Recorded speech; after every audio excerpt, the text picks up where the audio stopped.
Blowcore, Gorpcore, and Techwear. Ngayon, kitang-kita naman 'di ba kung gaano nakalakas yung movement ng independent clothing lines. Streetwear without culture is just a fashion. Ididiscuss ko sa content na to kung bakit streetwear yung pinakamagandang genre sa pamorma.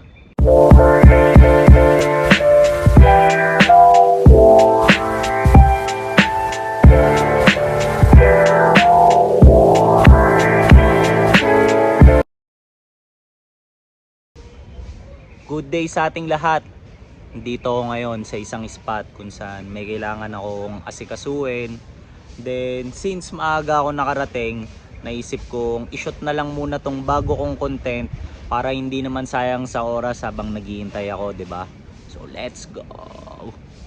So para sa episode natin ngayon, since masyado akong in love sa concept ng streetwear, 'di ba, na obvious naman sa ginagawa namin sa Common Creative Department, dito sa channel ko, pati sa iba't iba pang outlet na pwede kong gamitin, i-discuss ko sa content na to kung bakit streetwear yung pinakamagandang genre sa pamorma.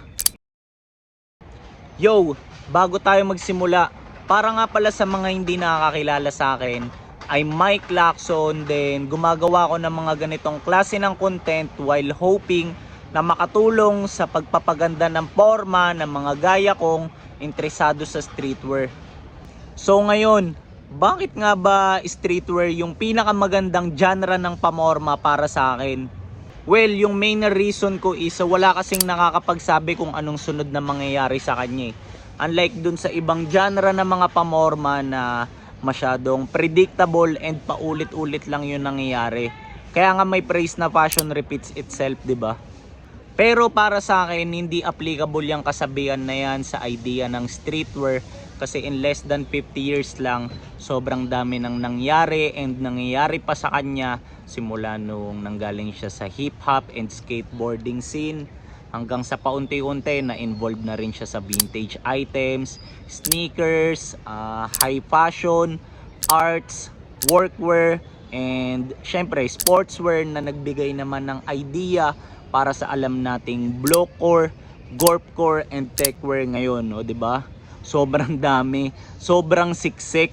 Tapos sa for sure hindi lang siya diyan na involved sa mga nabanggit ko and mas marami pang iba. So mas punong-puno talaga ng kwento yung streetwear unlike dun sa ibang fashion genre. Biruin mo, bawat isa pa lang sa mga nasabi ko kanina napakalawak na culture na. Kaya nga one time may nasabi si Bobby Hundreds ang binanggit niya, streetwear without culture is just a fashion. Kaya ngayon, sinong makakapagsabi nung next na mangyayari sa kanya, 'di ba? Ako, aminado ako, hindi ko rin alam, pero as much as possible, gusto kong i-document and maging part ng mga mangyayari pa lang. So, samahan nyo ako dito sa channel ko, ha. Let's go. Then, yung next reason ko kung bakit streetwear yung pinakamagandang genre sa pamorma is because for the last 50 years nga, naging platform na rin siya para sa iba't ibang tao para mag-umpisa ng sariling brands and express yung ideas na meron sila. And kung iisiping maigi, good thing to para sa part ng owners since nagkaroon sila ng chance to have their own businesses, 'di ba? Tapos para naman sa part nating mga consumers, ang advantage is nagkaroon tayo ng options pagdating sa mga pwede nating pagpilian na brands kung saan makaka-relate talaga tayo pagdating dun sa movement. Dati kasi kung ano lang available sa market, dun na nagsisettle yung mga tao Pero ngayon, kitang-kita naman 'di ba kung gaano nakalakas yung movement ng independent clothing lines, mapa-international man 'yan or local, up to the point na ginagaya na nga ng mga fast fashion brands kung ano man yung nangyayari sa streetwear